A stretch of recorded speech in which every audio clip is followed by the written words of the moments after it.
have you just got a problem with Meghan? You don't like her very much. No, I don't like her. Right. Is that a problem? Are Not you at objective? all. Are you objective on Meghan? I never like anyone I write about. I've written 29 books. I don't write about people who like me or I like them. My whole criteria for writing is not whether I like them, but these are people who are famous, seek to influence us, seek to profit from their fame, and seek in one way or another to manipulate their image. I mean, the cost of living for them is enormous. I mean, the security alone, which they feel they need, must cost between $1.5 and $2 million a year. The upkeep of their home and their staff must cost at least another $2 million. And then there's the rest. So I think that they're running out of money. I mean, I've conservatively put their annual expenditure at $3 million. But for that, they'd have to earn $4 or $5 million. And it's you know, they're running out of money because they've run out of people to interest to buy their story. Bauer himself continues to drop truth bombs about Meghan Markle, including the fact that despite her fakery with Harry, she actually hates Africa. Look. Didn't like Africa. So Hang on, I thought they got engaged under the African stars. Exactly. I think that was under a lot. African skies. She hated the trip to South Africa. In a glorified tent, Tim. Yeah, everything is about her. The generosity is only about if I express philanthropic views, how to reflect on me. And I think that's fine for her, except that she's doing it at the expense of our royal family. Something happened this week that the internet cannot stop replaying. And the more people look at it, the more questions keep piling up. Tom Bauer, one of Britain's most feared investigative journalists, gave an interview this week that sent social media into overdrive. Of course, I don't deny at all I don't like her. I think she is a person who's done huge damage to the royal family, has been deeply, deeply inaccurate on many issues, and is of absolutely no value either to the royal family or society. But not because of one bombshell, but because of what people are saying is a pattern, a consistent, documented, years-long pattern that Bauer claims he spent years piecing together from people who were actually in the room. And the reaction from Meghan's camp? That reaction alone told people everything they needed to know. If you're new here, subscribe to Royal Archives, because this story has layers and we are going all the way in. Before we get into what Bauer actually found, let's talk about what happened before the book even launched. And because this is the detail that set everything on fire. Meghan's team released a public statement calling the book deranged conspiracy and melodrama. They called Bauer someone who constructs elaborate theories about people he does not know. They said he had crossed the line from criticism into fixation. What's your response to their response to the book? Well, I wonder what deranged melodrama is. I mean, I was very grateful for them to knock the book because it pushed the book to #1 on Amazon. But I think the idea that you can only write about people you know is just ridiculous because otherwise there'd be no history written. The book wasn't even out yet. Think about what that means, because the internet certainly has. If the claims inside were baseless, why respond before a single copy was sold? Why give a veteran journalist who had already written one best-selling book about you the gift of a headline that pushed his second straight to #1 on Amazon overnight? That's where things stop making sense. And Bauer's response was simple. He said he was grateful. He said the idea that you can only write about people you personally know is ridiculous. He said the Sussexes only speak to people who repeat their own narrative, people they can control. That line is what people keep sharing because it reframes everything that comes after it. Now here is what Bauer's interview actually digs into. And this is where the story gets uncomfortable. People online have been focused heavily on the financial picture this week. The charity filings, the brand struggles, the staff departures. But Bauer's sharpest claims aren't about numbers. They're about moments. Specific moments that sources told him about directly. Moments that he says reveal something about character that no spreadsheet can capture. And the moment people cannot stop talking about involves a polo match in Florida, a charity called Sentabali, an organization Harry co-founded to help African children living with HIV and AIDS, a cause that by all accounts was doing genuinely important work. And a chief executive named Sophie Chandaka, a serious, formidable professional who was not there for Sussex PR. According to accounts being widely shared online, Drawn from Bauer's reporting and multiple cited sources, Sentabale was hosting a major fundraising event, raising over £1 million. Chandauka was scheduled to present the trophy at the end of the match, but Meghan's Netflix cameras were rolling, and according to these reports, when that moment arrived, Meghan stepped in front of Chandauka and presented the trophy herself, on camera. Thank you very much, Andrew Tucker, for putting on such a great day here at Polo Club. Again, a big thanks to all those who provided horses for her series. The footage, according to those who have reportedly seen it, was described as excruciating. But what allegedly happened next is what people say crossed a line that cannot be uncrossed. Harry reportedly called Chandauka afterward and asked her to release a public statement saying this had always been the plan, that it reflected well on Meghan. According to these accounts, she refused.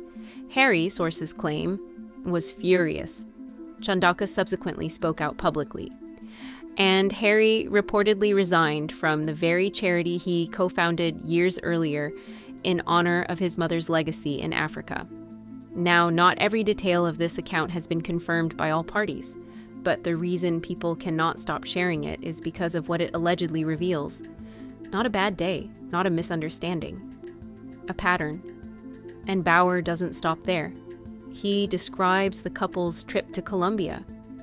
Meghan was invited by the vice president, a woman who grew up in genuine poverty in a mining village, whose own children had to be evacuated from the country under death threats, who invited Meghan hoping she would use her platform to draw attention to children's charities. According to Bauer's account, Meghan gave a speech about how women must find their voices. She talked about herself. She mentioned how proud she was of her own daughter finding her voice. She sat next to a woman whose family had faced real mortal danger. And she talked about herself. That moment. Muy buenas tardes. Me gustaría empezar en español.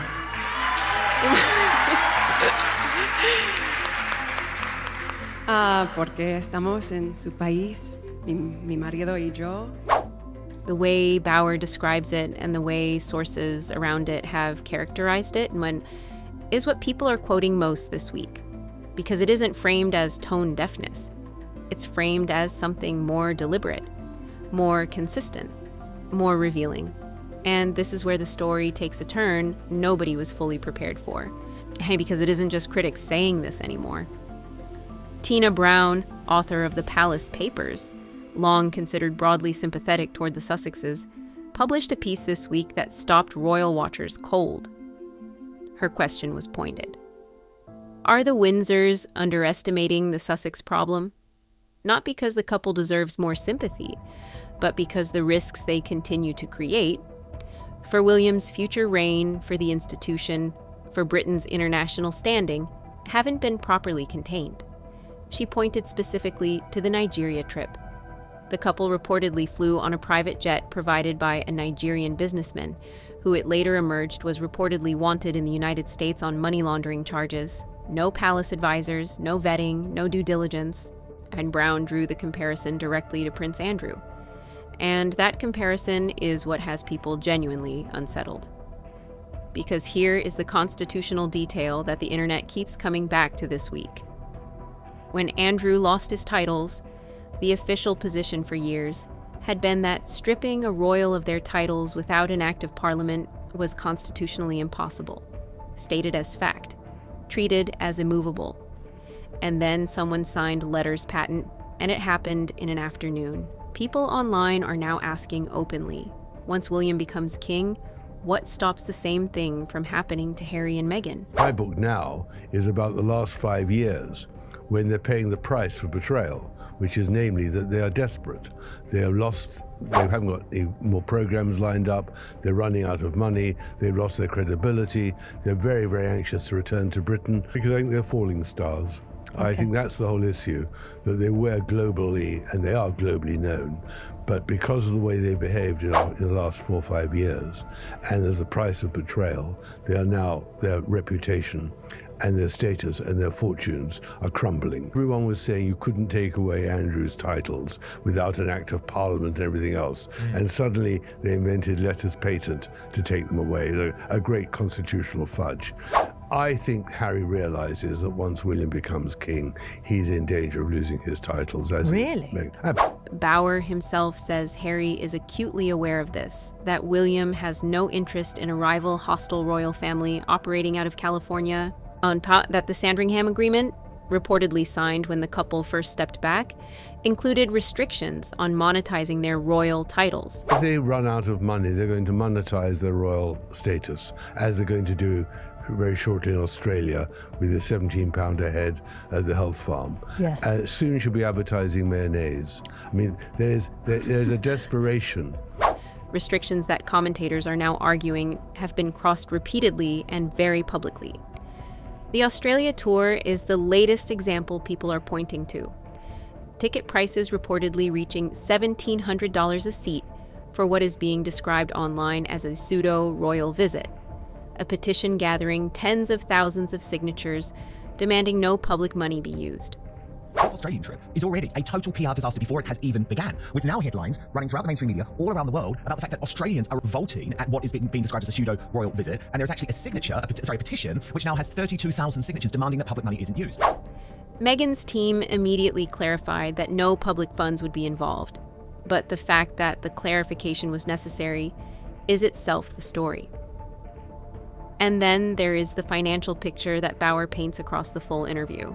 There's the Archwell Foundation's 2024 tax filings, reportedly showing donations of just $2.1 million, down from a reported $13 million in 2021. Expenses allegedly reaching $5.1 million in the same year, a reported deficit of $2.5 million. 60% of the workforce reportedly gone. Senior staff departing. The last aide who had been with Harry since before the wedding, reportedly returning to Britain. I think if Harry and Meghan in any way threaten the royal family from now on, and as they have in the past, William will be minded to do exactly the same, not only to Harry and Meghan, but also their children.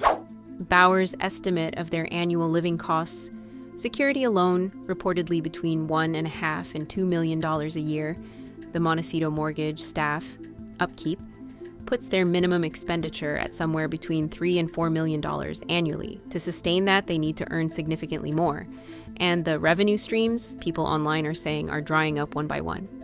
Meanwhile, Hollywood is watching too. Reports this week claim Meghan is eyeing an acting comeback. Eric Roberts gave an interview saying she would return and blow everybody's mind. But what actually went viral was a red carpet moment where her reported co-star in an upcoming Amazon project was asked about working with her. He described the experience as insane, then immediately pivoted to praise everyone else in the cast. In Hollywood, people online are saying that pivot says everything. And through all of it, what every report, every filing, every departure, every viral clip, every leaked account, one person has said absolutely nothing. Prince William, no interview, no statement, no memoir, just silence. Bauer describes it as dignified. People online are describing it as strategic, because William doesn't need to say anything right now. He doesn't need to respond. He doesn't need to engage. He just needs to wait. And Bauer's assessment of where this ends is blunt. He calls it the endgame. A couple who left Britain claiming they were silenced and spent 5 years trying to make noise. And now, he says, nobody is listening anymore. But here is the detail that people say makes this week different from every other week of Sussex coverage. It isn't just one story. It isn't just one claim. It is everything landing at once. The charity numbers, the staff departures, the behavior accounts, the constitutional questions, the Hollywood reaction, the Australia backlash. All of it in the same 7 days. Bauer says there is one card left, a book. Meghan's own memoir. He believes it will happen. He says it won't be the truth, but it will be compelling. It's private conversations that cannot be verified or challenged. The last major move available. Whether that card gets played, and what it contains, is the question that will keep this story alive long after this week fades.